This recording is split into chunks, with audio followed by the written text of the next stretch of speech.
The call came as I was meticulously cleaning a set of Neolithic bone tools, each microfracture telling a story millennia old. My hands, usually steady and precise, paused. A new story was unfolding, one far more recent and far less clear. It was from Detective Inspector Harding, his voice raspy with an unusual urgency. "Seth," he began, without preamble, "we have a situation. Blackwood Manor. You know the place?" I did. Everyone in my field knew Blackwood Manor. A sprawling, gothic monument perched on a promontory overlooking the churning North Sea. It was a living museum, steeped in centuries of history and legend. Its current resident, Dr. Alistair Finch, was a titan in historical research, a man whose life was devoted to unearthing the past. "Finch is dead," Harding continued, his words cutting through the quiet hum of my lab. "Fell from the tower balcony. Looks like an accident. Bad weather, slippery stone. Standard procedure. But I have a gut feeling. Thought you'd want to look." A gut feeling from Harding was more than enough. He rarely called me for standard procedure. My expertise wasn't in identifying the obvious,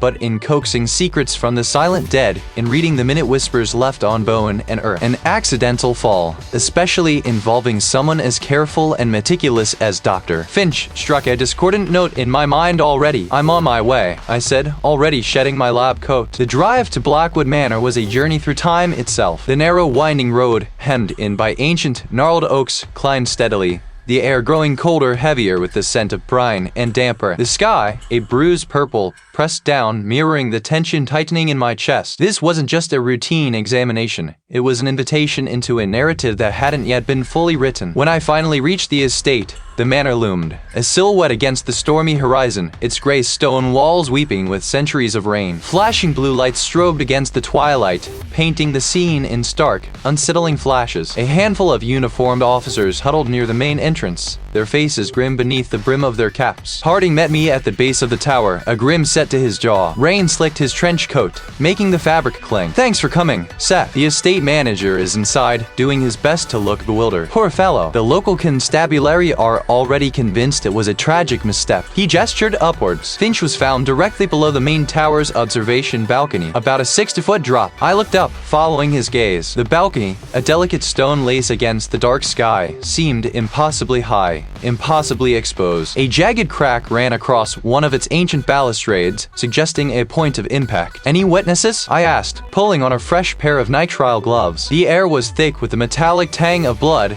even from a distance. Harding shook his head. "Only the estate manager heard the thud. Sounded the alarm. Said Finch was up there often, contemplating the sea, or maybe his next historical revelation. He was working on something big, apparently." We moved closer to the scene. The body of Doctor. Even in death, there was a certain dignity to his posture, though his limbs were twisted at unnatural angles. He was wearing his usual tweed jacket, now stained and torn, a leather elbow patch visible despite the damage. The initial responders had already secured the area, marking potential evidence. I knelt beside the deceased, my gaze sweeping over the scene, absorbing every detail. The rain, now a relentless drizzle, painted the flagstones a glossy black, making them treacherous. The initial assessment points to a head injury consistent with the fall, a young, eager officer stated, hovering nearby. "No signs of struggle. No forced entry into the tower. Looks like a clear-cut accident, sir." I didn't respond, my focus absolute. My eyes traced the contours of Finch's frame, searching for the subtle language the body speaks. The way his hand was positioned,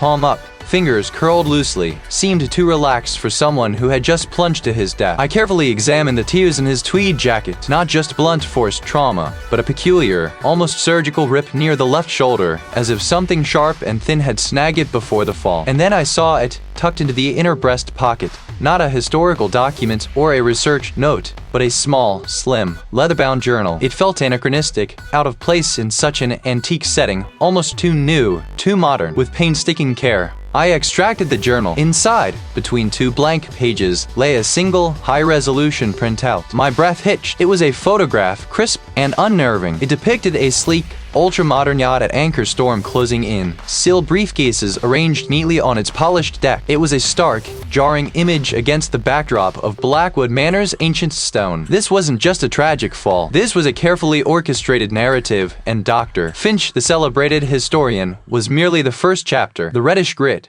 The peculiar tear, the strangely relaxed hand, and now this image, they weren't random. They were deliberate, anachronistic details, threads woven into a tapestry that screamed of something far more complex, far more dangerous than a simple accident. The storm depicted in the photograph felt less like a distant threat and more like a promise of what was about to break around me. Perceptible sheen along his knuckles, almost like fine dust. It was an anomaly, a whisper of something out of place, given the dampness of the early morning. I crouched slower, my breath misting in the cool air. The manor's stonework, ancient and imposing, loomed above us, its shadowed windows like vacant eyes. "And ye, Seth?" The lead detective's voice rumbled, impatient, from a few feet away. He was a man of broad shoulders and a perpetually furrowed brow, accustomed to quick answers. I didn't turn. "Give me a moment. The body speaks in its own time." My gloved fingers hovered over the victim's hand. I took out my forensic magnifier, its LED ring illuminating the surface with stark clarity. Under its gaze, the sheen resolved into minute, crystalline particles, clinging to the ridges of the skin. Not dust, not typical soil, but something finer, almost iridescent in the artificial light. I carefully collected a few with a micro-vacuum, sealing them into a tiny evidence bag. I shifted my focus to the rest of the body. Dr. Finch lay sprawled, a crumpled marionette at the base of what was reported as a substantial fall from an upper balcony. The scene had been secured, a perimeter established, but the ground itself told a story of its own. Loose gravel, damp earth, a few scattered leaves. No significant disturbances beyond the impact site, suggesting a relatively clean fall. If it was a fall at all, my gaze traveled up the length of his right arm. The elbow was unnaturally angled, a clear fracture. His wrist, too, showed signs of severe trauma. I gently rotated the limb, feeling for resistance. The detective watched, a silent, imposing presence. My internal clock ticked, the seconds stretching into an eternity of observation. The official story was a tragic accident. The historian, perhaps disoriented or unwell, had stumbled from the balcony, but the way his body presented, the unnatural stillness of his hand, gnawed at me. My fingers moved with practiced precision, tracing the contours of the man's clothing. His tweed jacket, though soiled with earth, was largely intact. The fabric, a sturdy weave, held more of those strange, glittering particles, especially around the cuffs and the left shoulder. I collected more samples. Then I focused on the bone. The immediate impact injuries were obvious. The skull fracture, the broken limbs. But I was looking for the subtle, the secondary, the inconsistent. I started with the forearm, running my gloved hand along the bone, feeling for the telltale crepitus of hidden damage. My magnifier again. Underneath the superficial abrasions, I found them, hairline fractures, almost invisible to the naked eye, on the ulna and radius. Not splinter breaks consistent with a direct, high-impact fall onto an outstretched arm, but rather a series of oblique, almost spiral fractures. They spoke of a twisting force, a struggle, perhaps, or a violent grab before impact, not a simple, uncontrolled plunge. My breath hitched. This wasn't just a fall. These were defensive injuries, or at least, injuries sustained from a struggle. The trajectory of a simple fall from that height onto this ground should have produced more uniform compression fractures or clean breaks. These were different. They suggested an unnatural torsion, a resistance. I moved to the ribs, carefully palpating, noting the location of each break. Again, a pattern emerged that didn't quite fit the narrative. Some were fractured inward, consistent with impact, but others, higher up on the ribcage, showed clean, sharp breaks, almost like a localized, concentrated pressure. My mind raced, piecing together the possibilities. "Seth, the weather's turning," the detective warned, his voice a low rumble. "We need to get him secured soon. The storm front is moving in faster than predicted." I could feel it, the shift in the air. A sudden gust rustled the ancient ivy clinging to the manor walls. Distant thunder grumbled, a low growl across the horizon. I glanced up,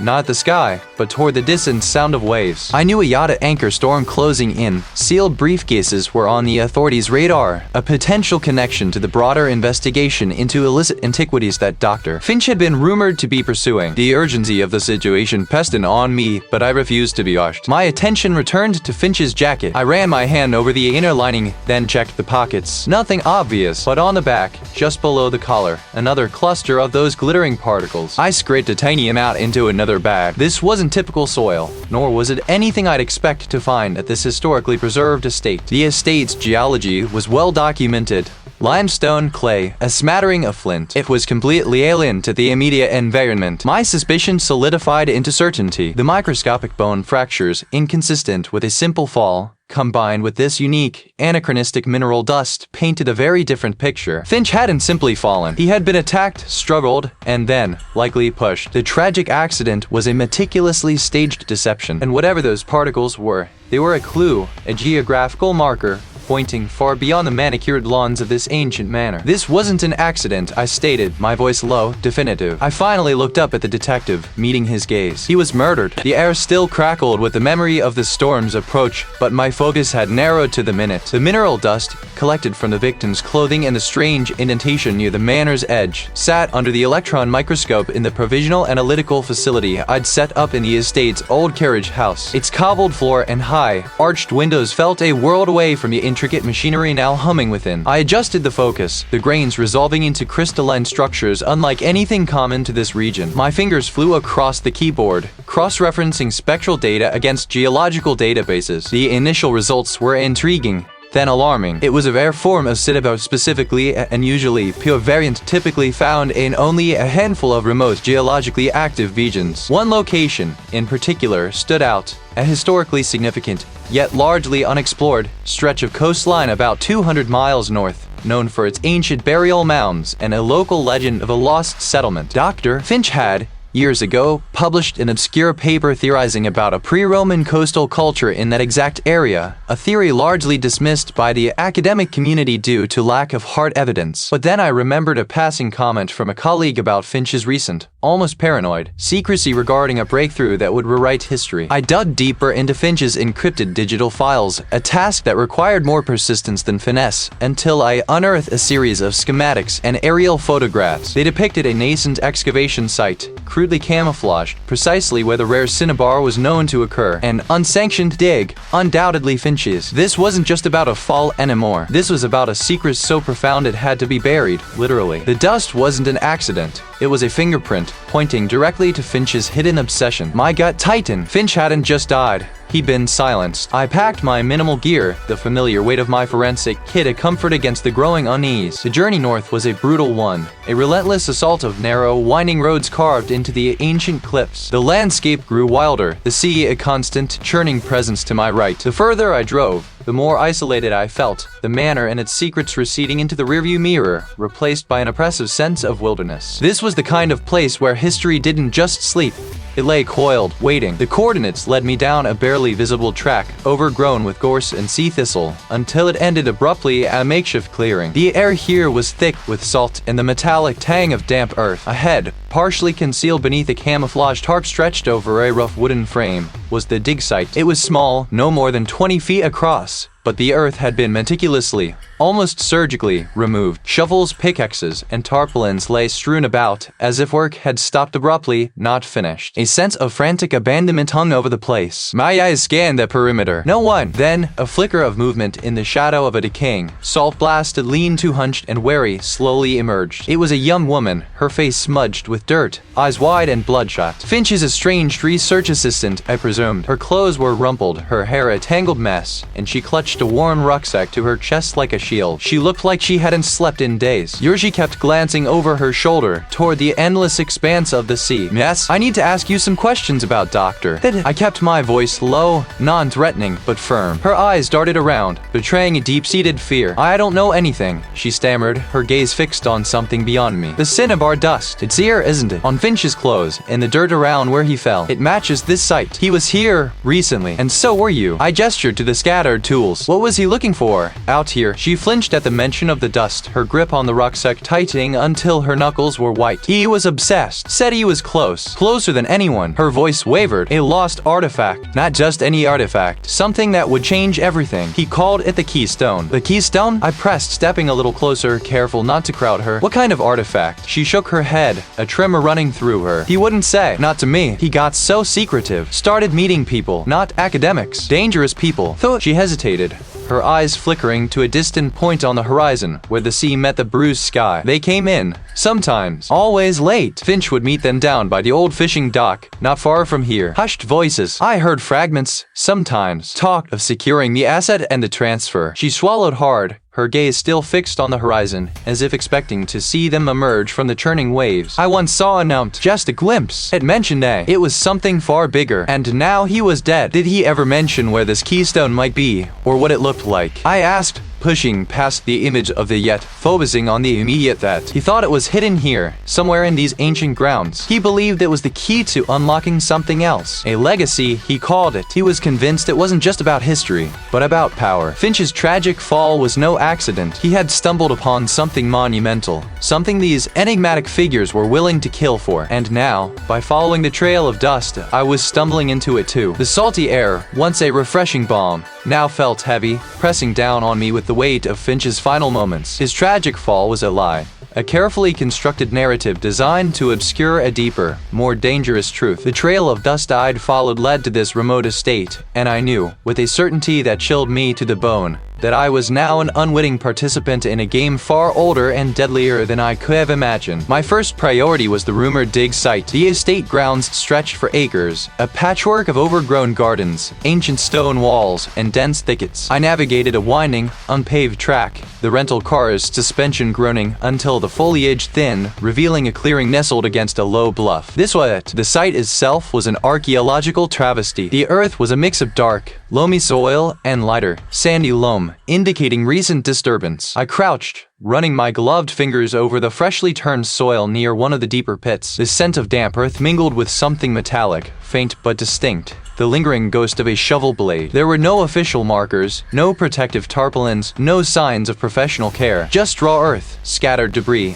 and the telltale glint of discarded tools, a rusty spade, a pickaxe, a few plastic buckets. These weren't the instruments of careful academic inquiry. They were the tools of speed and plunder. I moved slowly, methodically, my eyes scanning every inch of the disturbed ground. Then I saw it, tucked beneath the exposed root of an ancient oak.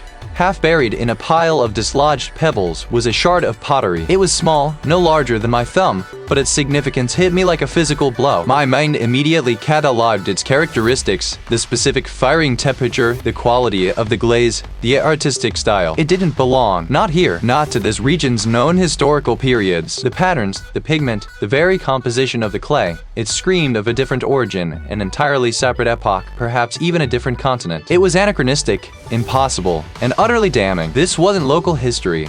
This was something illicit, something smuggled, something that had no business being unearthed on a coastal estate in this part of the world. I carefully photographed the fragment in situ, then placed it in a sterile evidence bag. My internal clock was ticking faster now. This wasn't just about a historian's death. It was about what he discovered, and what others were willing to kill to keep hidden. A distant rumble of thunder echoed across the water. The storm was indeed closing in. Even from this distance, through the gathering gloom, I could discern figures on deck, moving with a controlled urgency. Sealed briefcases, I suspected, even without the magnification. The scene framed by the ominous sky and the restless sea felt less like a leisurely outing and more like a clandestine exchange, a final transaction before the tempest hit. Back in town, the local detective, a man with tired eyes and a perpetually rumpled suit, was waiting for me at my temporary accommodation. Professor Seth, he began, his voice surprisingly soft. I'm told you're still poking around the Finch estate. I am, I replied, setting my evidence bag on the small table. I found some interesting anomalies. He sighed, running a hand through his thinning hair. What? I appreciate your diligence. Really? But the official report is clear. Accidental fall. The estate owner is keen to put this behind them. There's considerable pressure, let's say, to close this case. Pressure from whom? I asked, meeting his gaze. He looked away, toward the window where the first fat drops of rain were streaking the glass. That's above my pay grade, Professor. Just consider the case closed. For your own good. His unspoken warning hung in the air, thick and suffocating. It wasn't just local law enforcement. The tendrils of this conspiracy reached higher, wider. But the pottery shard, the truth it represented,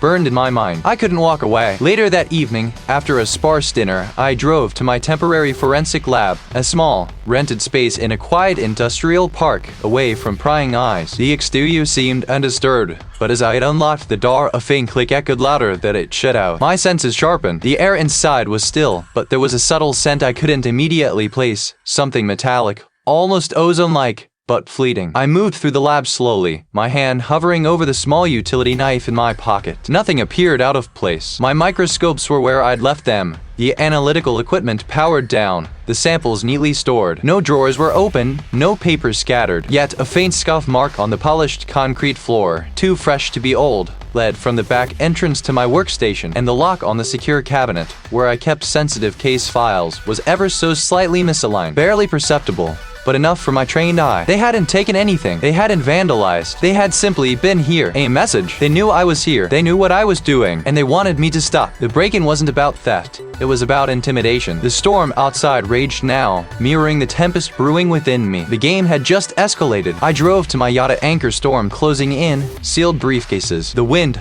already a restless spirit, whipped at the surface of the inlet, churning the dark water into a bruised purple. My vessel, a sleek silhouette against the bruised horizon, offered the only sanctuary I could trust. The air grew heavy, pregnant with the promise of a full gale, a fitting backdrop to the turmoil brewing inside me. Below deck, the cabin felt both cramped and secure. I unlatched one of my heavy-duty briefcases, its contents a testament to years of specialized work. Gleaming steel tools, precise measuring devices, and a portable microspectrometer lay nestled within custom foam cutouts. From a smaller, padded container, I carefully retrieved the pottery shard. Under the soft glow of the cabin lamp, its intricate lines seemed to pulse with a silent accusation. I set up my workstation, the yacht's gentle sway barely a tremor thanks to its sturdy anchoring. First, I photographed the fragment under various light spectra, capturing every minute detail of its surface texture and painted motifs. Then, with a jeweler's loupe, I examined the fracture points, the glaze, the subtle patination. The shard felt ancient,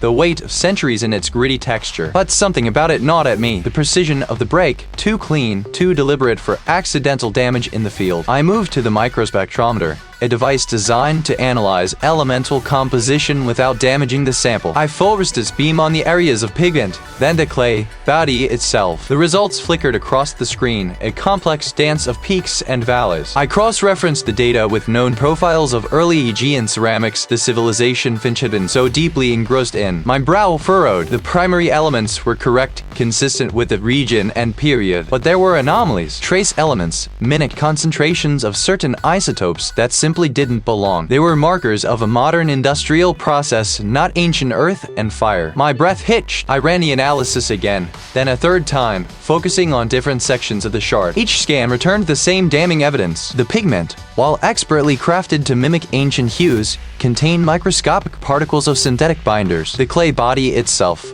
a marvel of mimicry, held crystalline structures inconsistent with natural aging processes over millennia. This wasn't just a forgery, it was a masterpiece of deception, designed with a level of scientific sophistication that bordered on art. It was intended to fool not just collectors, but seasoned anthropologists like me. A cold dread seeped into my bones, chilling me far more than the approaching storm. This wasn't about a misplaced artifact or a simple archaeological error. This was about a deliberate, incredibly high-stakes deception. Finch hadn't merely been researching ancient artifacts.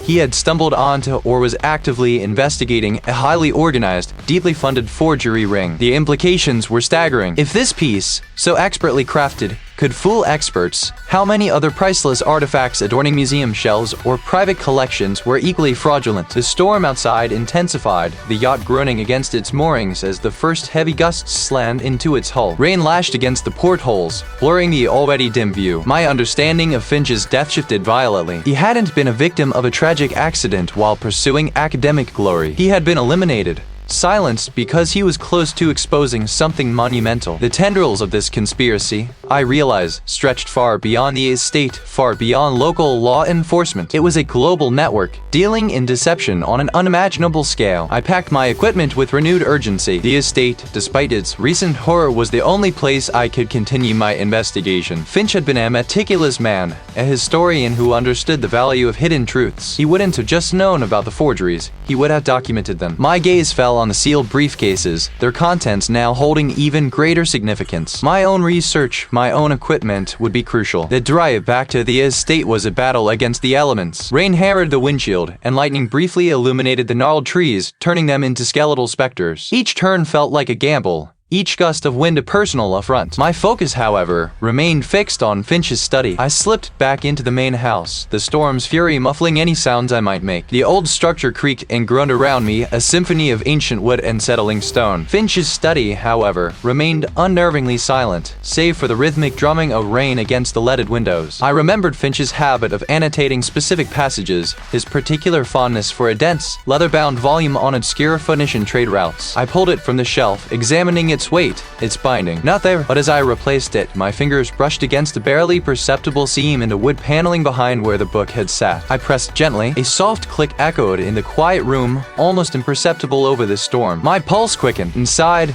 nestled amongst velvet lining, were two items. The first was a sleek, military-grade encrypted data drive, its indicator light a faint, steady blue. The second was a rolled parchment, brittle with age, secured with a thin leather thong. I carefully unrolled the parchment. It was a map, not of the estate, but of a sprawling coastal region, marked with faded topographical lines and ancient place names. Strange symbols, unlike anything I'd ever encountered in archaeological texts, were scattered across key points, forming a cryptic pattern. The map was a puzzle, the drive a vault. The sheer audacity of it, the risk he had taken, now made perfect, terrifying sense. The storm howled outside, mirroring the maelstrom of discovery within me. The wind, a furious, unseen hand, clawed at the hull of my vessel, sending shudders through the fiberglass. Inside, the cabin was a cocoon of controlled chaos. I secured the watertight hatches, the clack of latches echoing the rising intensity of the tempest. The low thrum of the auxiliary generator provided a steady counterpoint to the gale's howl. I cleared the main table, a polished expanse of dark wood, and began to lay out my tools. My custom-built forensic workstation, a compact marvel of processing power, hummed to life, its multiple screens casting a cool blue glow across the cabin. The two briefcases, heavy with their secrets, sat before me. I opened the first, revealing the antique map. Its parchment, fragile with age, was intricately folded, covered in what appeared to be archaic script and obscure symbols. The second held the compact solid-state drive, its surface cool and unyielding. I started with the map. I unfolded it carefully, laying it flat under a high-resolution scanner. The digital image bloomed on my primary screen, allowing me to zoom in on every minute detail without risking damage to the original. My custom decryption software, designed for analyzing historical documents,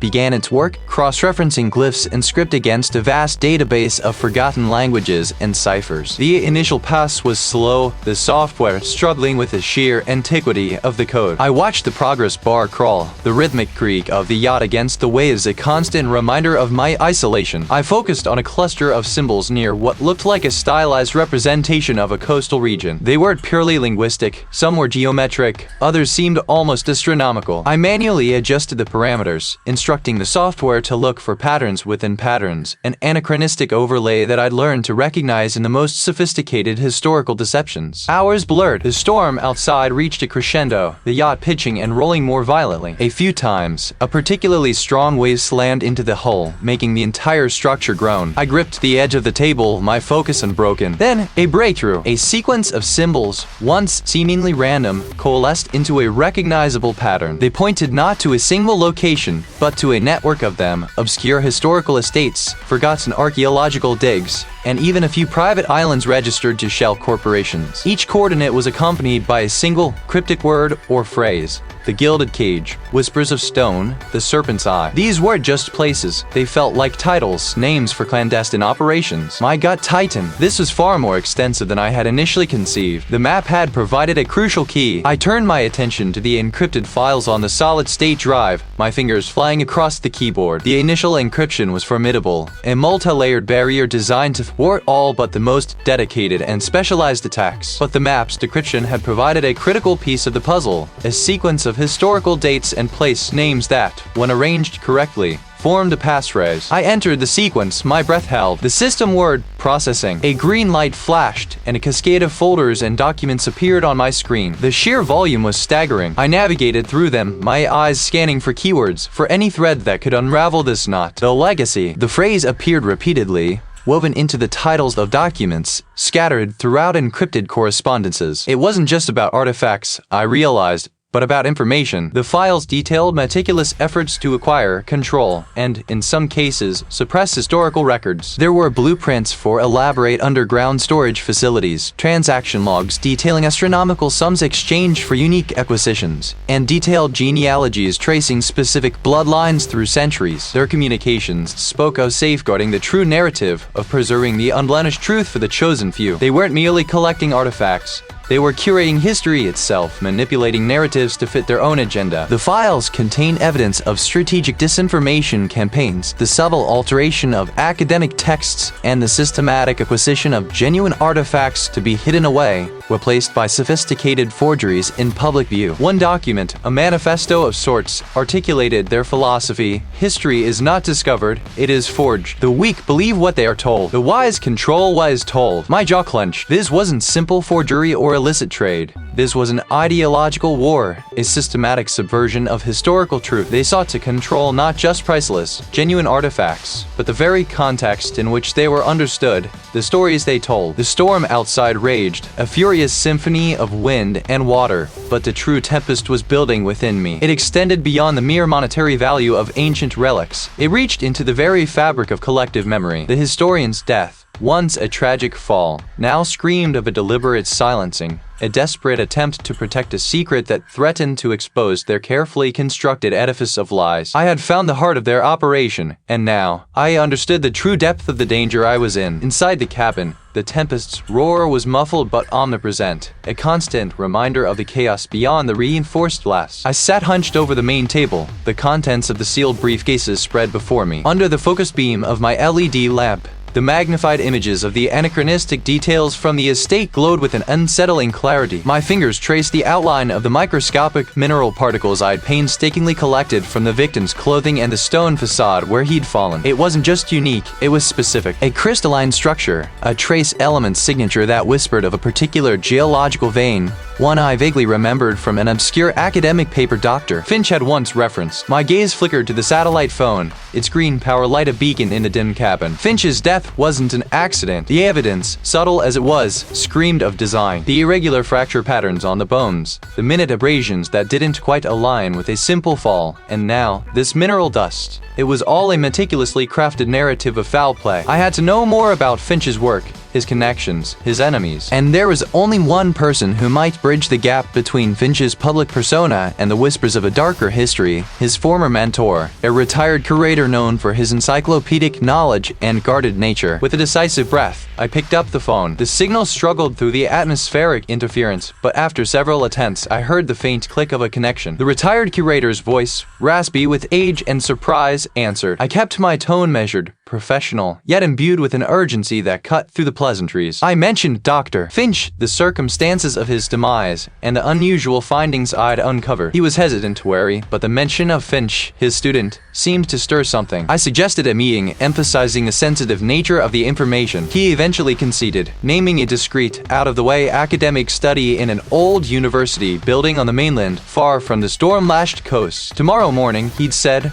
provided you can make it ashore. Leaving the yacht was a brutal affair. The tender bucked like a wild horse against the waves, each swell threatening to capsize us. Rain hammered my foul-weather gear, stinging my exposed skin. I navigated by instinct and the faint glow of the shore lights, my senses hyper-alert to every shift in the water, every gust of wind. The briefcases, my precious cargo of evidence, were secured in watertight bags, lashed to the tender's floor. The journey felt like an odyssey, a battle against the elements, but the image of those mineral particles, those telling fractures, fueled my resolve. By dawn, I was ashore, the storm still raging but with diminished fury. I secured the tender and made my way through the deserted, rain-slicked streets of the coastal town, then drove inland toward the university district. The building was a relic, its stone facade stained with centuries of weather, ivy creeping over its arched windows. The study itself was a sanctuary of antique books and aged leather smelling faintly of dust and pipe tobacco. The retired curator, a man with a shock of white hair and eyes that had seen too much, sat behind a massive oak desk, a cup of steaming tea clutched in his gnarled hands. "You're persistent, Seth," he said, his voice a low rumble. "Finch always spoke highly of your meticulousness." I laid out the photographic evidence, the high-resolution scans of the mineral dust, the detailed analysis of the bone trauma. I spoke plainly about the inconsistencies, the deliberate obscuration of truth. His gaze, initially skeptical, sharpened as he examined the images. "This dust," I began,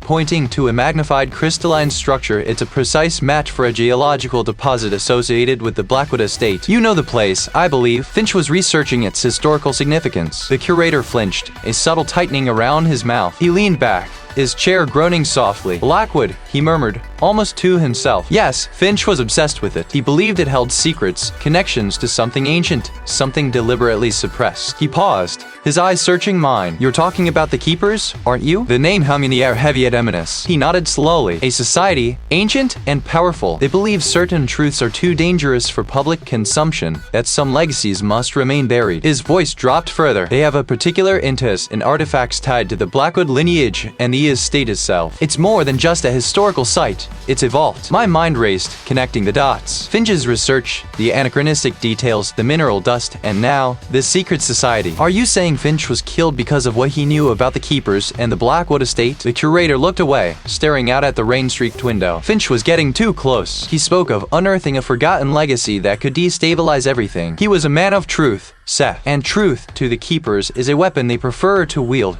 not suffer." He turned back to me, his gaze weary but resolute. "The Blackwood estate isn't just remote. It's their stronghold. That mineral dust, it's like their signature." The tension in the room thickened, palpable. The storm outside had dwindled to a persistent drizzle, but a new tempest raged within me. The pieces were starting to fit, forming a terrifying mosaic. And the Blackwood estate, once a mere location in my forensic analysis, had transformed into the heart of a dangerous, hidden world. The revelation had settled deep within me, a cold, hard knot. Finch hadn't merely stumbled to his demise.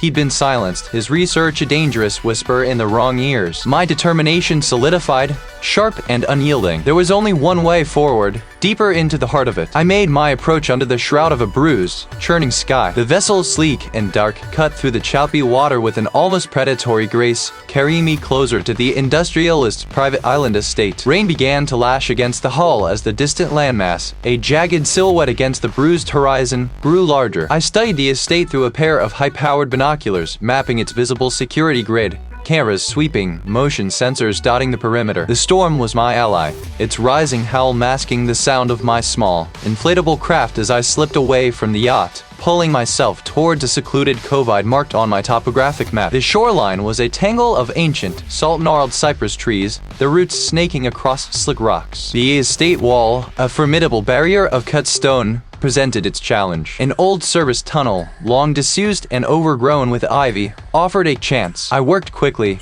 prying away loose stones, the grating sound swallowed by the wind. The passage was narrow, smelling of damp earth and decay, but it led me into the estate grounds, bypassing the outer defenses. I circled its perimeter, searching for an entry point that wouldn't trigger immediate alarms. A ground floor window, tucked away behind a dense thicket of rhododendrons, showed signs of recent, but careless, maintenance. The latch was modern, but the wood frame was old. A small, almost imperceptible scratch near the catch suggested a bypass method. My lock-picking tools, usually reserved for examining historical mechanisms, made quick work of it. The air within was still, heavy with the scent of aged wood and something else, a faint, metallic tang like old coins, and a sharp, acrid note of solvents. I moved through a deserted wing of the house, my footsteps muffled by thick Persian rugs. The silence was unnerving, broken only by the distant grunting of the storm. I found what I was looking for in a detached annex, a structure that looked like an old carriage house, now retrofitted with modern vents and reinforced doors. This was the main door,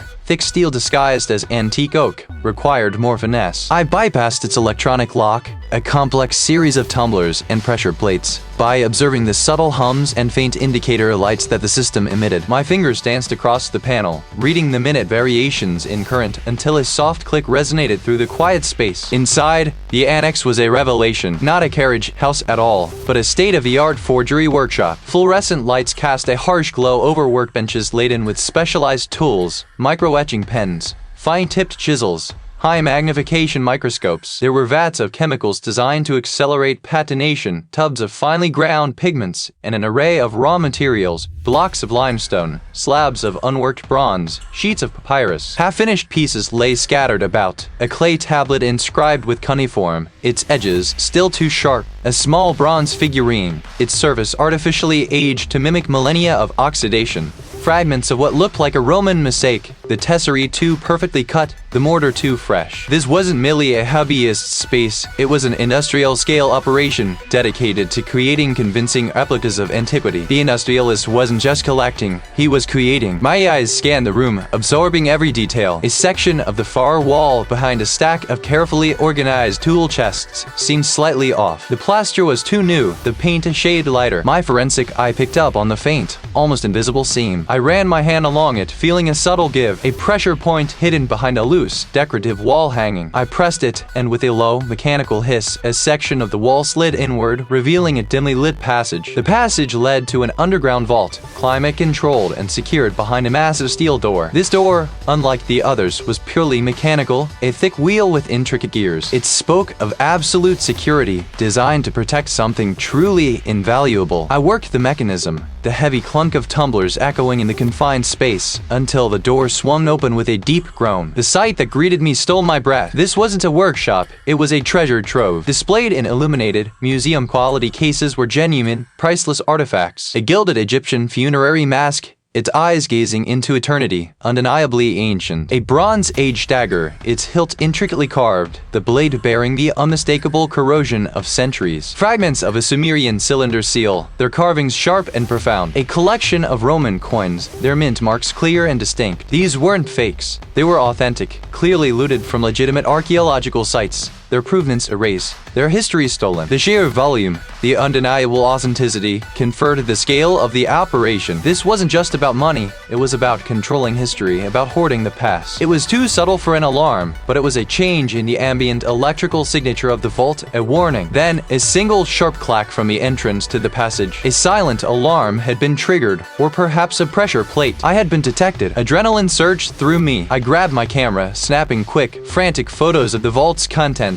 The evidence I needed. The faint hum intensified, joined by a soft, rhythmic thump-thump-thump from the passage, growing louder. Someone was coming. Hast! I spun around. The heavy vault door still ajar. No time to close it. I scrambled back through the hidden passage, the distant thumps morphing into hurried footsteps. I emerged back into the forgery workshop, the harsh fluorescent lights now feeling like a spotlight. I could hear voices, muffled but urgent, from beyond the reinforced door to the annex. They were in the main house, closing in. My escape route was still the window. I burst out, crashing through the rhododendrons, the thorns tearing at my clothes. The rain was heavier now, a deluge. I didn't look back, only ran, my boots churning through the mud toward the hidden service tunnel. The thumps behind me had grown into a full-blown chase, shouts slicing through the storm's roar. I could hear the distant baying of dogs. I squeezed through the opening, dislodging more stones, sealing my path as best I could. The shouts and the barks faded, swallowed by the storm. I stumbled through the cypress trees, reaching my inflatable craft, my hands raw, my lungs burning. The yacht, my distant beacon, was barely visible through the sheeting rain. I pushed off, rowing with desperate strokes, the storm a violent, chaotic curtain around me, my mind reeling from the treasures I had just witnessed. Finch was right. This was far bigger than I could have imagined. And now, they knew I was here. Around me, the small, rented room was a controlled chaos of photographs, magnified printouts, and carefully labeled trace samples. Each item was a silent witness, waiting for me to give it voice. The clock on my laptop glowed an unforgiving red, ticking down the precious hours. My gaze drifted from a macro shot of a unique, crimson-flecked soil particle found embedded in Finch's shoe tread to a grainy satellite image of the estate's grounds. The soil sample matched a remote, rarely accessed section of the estate, a stretch of land that bordered the dense, ancient woods. Finch hadn't just fallen from a balcony. He'd been elsewhere first, perhaps confronted, perhaps incapacitated, then moved. The fall was a staged finale. I pushed my spectacles higher on my nose, my temples throbbing with fatigue, but my mind was a finely tuned machine, sifting, connecting, rejecting. On another screen, I cross-referenced Finch's research notes, digitized from the scattered pages I'd recovered, with the photographic evidence from the estate. A recurring symbol, almost imperceptible in its subtlety, began to emerge. A stylized serpent, coiled around an inverted chalice. It appeared on the ancient pottery shelves Finch had been studying, faintly etched into the stone lintel of a forgotten alcove on the estate, and most damningly, in the background of the photograph I had taken of a collection of antique tools in the estate's private study, tools belonging to the estate's current proprietor. For the serpent and chalice, the keepers, a cold, hard knot tightened in my gut. This wasn't just a symbol, it was a signature, a mark of ownership, of adherence to a shared, illicit purpose. I zoomed in on the photograph of Thorne's tools. One particular implement, a small, intricate carving tool, had a minute, almost invisible scratch on its polished wooden handle. I compared it to the microfractures I'd documented on a fragment of bone from Finch's right hand, a defensive wound I'd initially surmised. The angles, the depth, the unique striations, they matched. Thorne hadn't just owned the tool. He'd used it against Finch. The revelation hit me like a physical blow. Thorne hadn't merely facilitated the conspiracy. He was an active, violent participant. Finch's tragic fall was a calculated murder, a desperate attempt to silence a man who had unearthed too much. The motive was clear.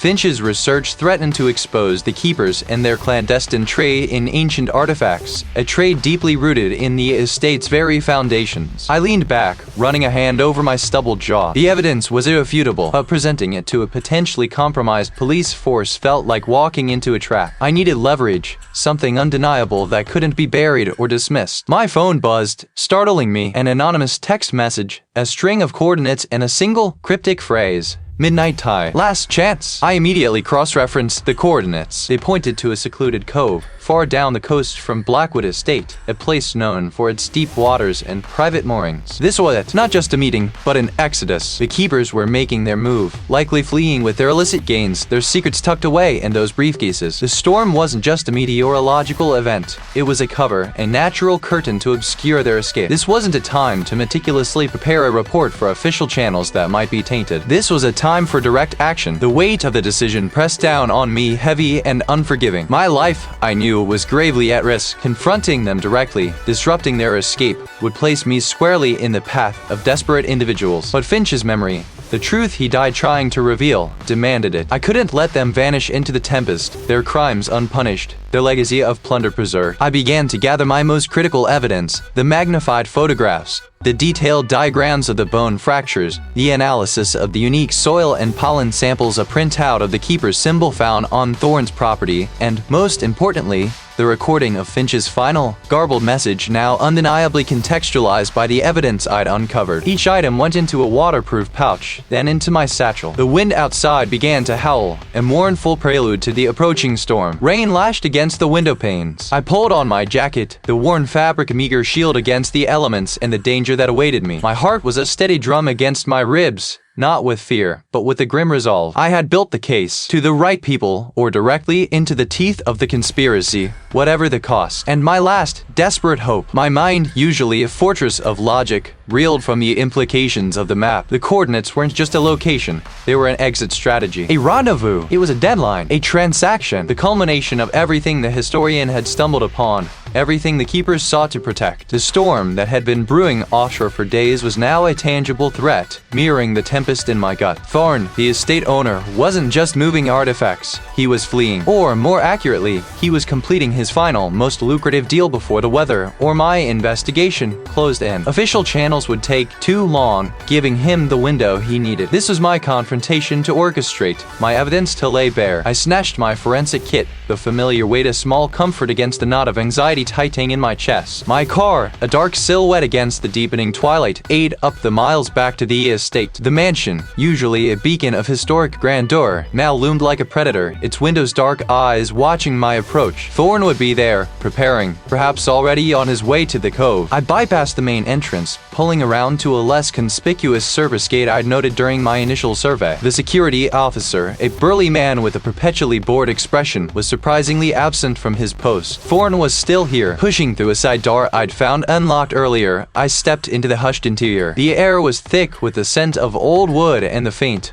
metallic tang of an approaching storm. I moved with a hunter's stealth, my senses peeled, my mind racing through the blueprint of the mansion I'd memorized. The study, where I'd found the first hint of deception, seemed the most logical place for him to be. It was his nerve center. As I neared the study, hushed voices drifted from within. Not a conversation, but a one-sided, urgent command delivered in a low, guttural tone. "Thor!" He was on the phone, his words clipped, his impatience palpable. I edged closer, pressing my ear to the heavy oak door. "No delays. The storm is irrelevant. You ready? Everything must be on board by midnight. The buyer won't wait. Permanently." My breath hitched. It didn't matter. That could only mean me. He knew I was close. I pushed the door open, not with a flourish, but with a deliberate, slow creak that announced my presence without giving him time to react violently. Thorn, his back to me, was silhouetted against the wide window overlooking the churning sea. He hung up abruptly, turning slowly, his face a mask of controlled surprise. "Seth," he said, his voice smooth, betraying nothing. "I wasn't expecting you. I thought you'd be finished here." "I am," I replied, stepping fully into the room, my gaze sweeping over the scattered papers on his desk, the open safe I now noticed in the corner. "Finished with the preliminary investigation, ready to deliver my findings." He leaned back against the desk, a faint smile playing on his lips. "And what might those be, exactly? A tragic accident, as we all suspected?" "No," I said, my voice steady, though my pulse hammered against my ribs. "A carefully orchestrated murder. And you know it." His smile vanished. "Do you have any proof?" I opened my kit, pulling out a series of laminated photographs. "Dr. Finch's skull fractures," I began, laying them on his polished desk, are consistent with a blow from a specific, heavy object, not merely a fall. The angle of impact, the radiating lines, they tell a story of intent, not gravity. I pushed another photo forward, and these tiny fragments embedded in the cranial sutures? Not rock, not masonry from the manor, ancient bronze. The same bronze alloy found in the artifacts you've been smuggling. Thorn's jaw tightened. He moved,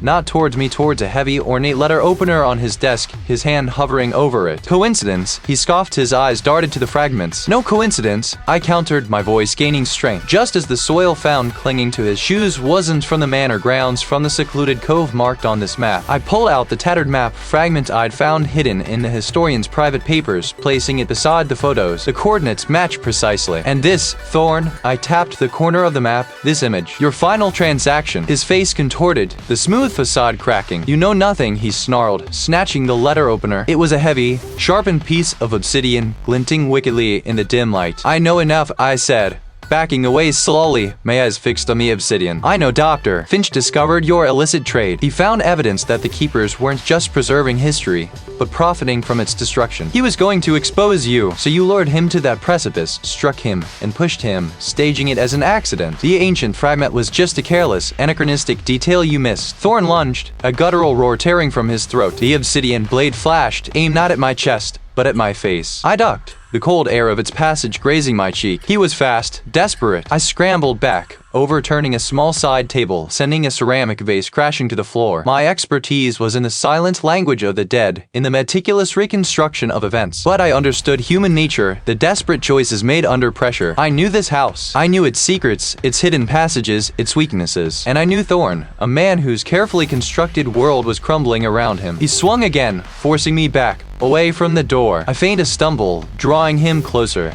then darted sideways, knocking a stack of antique tomes from a shelf. They cascaded down, a thunderous avalanche of knowledge, momentarily distracting him. I used the precious seconds to sprint towards a tapestry-covered section of the wall I'd noticed during my initial visit. A subtle seam, a hidden door. My fingers fumbled for the release. The sound of Thorn's heavy footsteps closing in. The storm outside lashed against the windows, a furious drumbeat accompanying the chase. I heard his enraged shout as the tapestry swung inward, revealing a narrow, dusty passage. My heart hammered, not from fear, but from the adrenaline of a confrontation I had both orchestrated and survived. For now, I wasn't a fighter. I knew this house. I knew its secrets, its hidden passages, its weaknesses. And I knew Thorn, a man whose carefully constructed facade crumbled under the weight of his own hubris. The last flicker of his control vanished the moment I exposed the concealed chamber beneath the grand hall, the one I'd found by correlating the anachronistic mortar dust with the house's original blueprints, a detail he'd overlooked in his frantic efforts to secure his escape. The lead detective and the tactical unit, having breached the estate's outer perimeter moments before, moved moved swiftly. Thorn, caught between the past he tried to preserve and the present he couldn't outrun, made a desperate lunge for a hidden lever, a final, futile attempt to trigger another distraction. It was enough. The lead detective, a burly man whose patience had long worn thin, brought him down with a clean, efficient tackle. The clatter of the antique dagger he'd kept concealed in his sleeve echoed eerily in the sudden quiet. In the aftermath, the estate became a hive of activity. Forensic teams,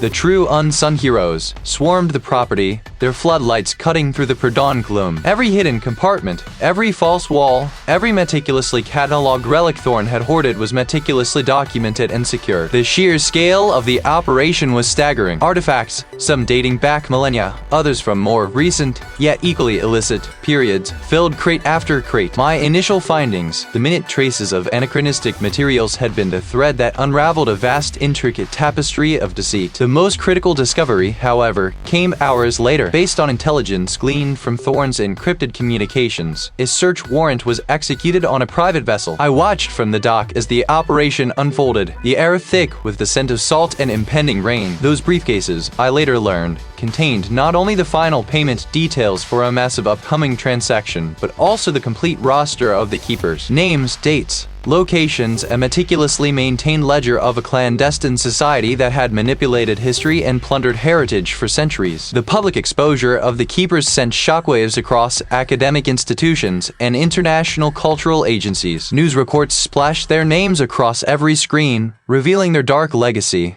their network of influence, and the systematic theft of global heritage. Historians scrambled to rewrite narratives, archaeologists mourned the loss of context, and the world grappled with the uncomfortable truth that a shadowy cabal had quietly shaped parts of its past. The historian's death, initially dismissed as a tragic accident, was now definitively linked to his burgeoning awareness of Thorn's activities and his imminent threat to expose them. For me, the immediate relief was profound, but it was quickly replaced by a deep, gnawing weariness. The days blurred into weeks of endless reports, expert testimonies, and consultations. I found myself staring at my own hands, the instruments of my meticulous work, wondering at the thin line between observation and intervention. My science, usually a dispassionate pursuit of truth, had thrust me into a dangerous, morally complex world. The weight of uncovering such a profound betrayal of trust, both historical and personal, settled heavy in my chest. I felt an emptiness, not of failure, but of a quiet triumph that had extracted a significant personal cost. I stood by the window in my temporary lodging, overlooking the churning gray expanse of the sea. The storm had passed, leaving behind a crisp, clean air, but the metaphorical tempest within me still raged. I had always believed in the unwavering power of truth, in the relentless pursuit of justice through the silent, irrefutable language of science. This case had reaffirmed that belief, yes, but it had also shown me the jagged edges of that pursuit,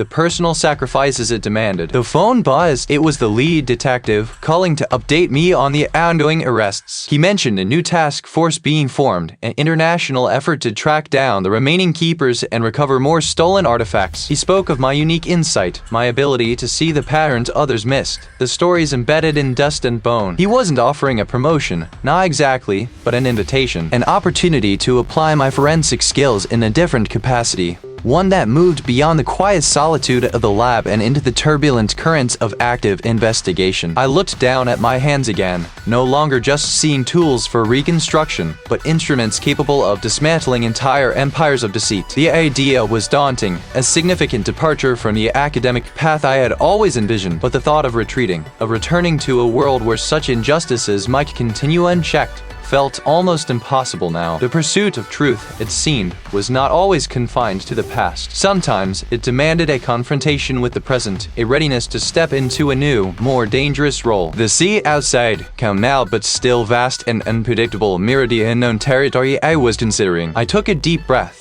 the salt-laced air filling my lungs, and prepared to answer the call.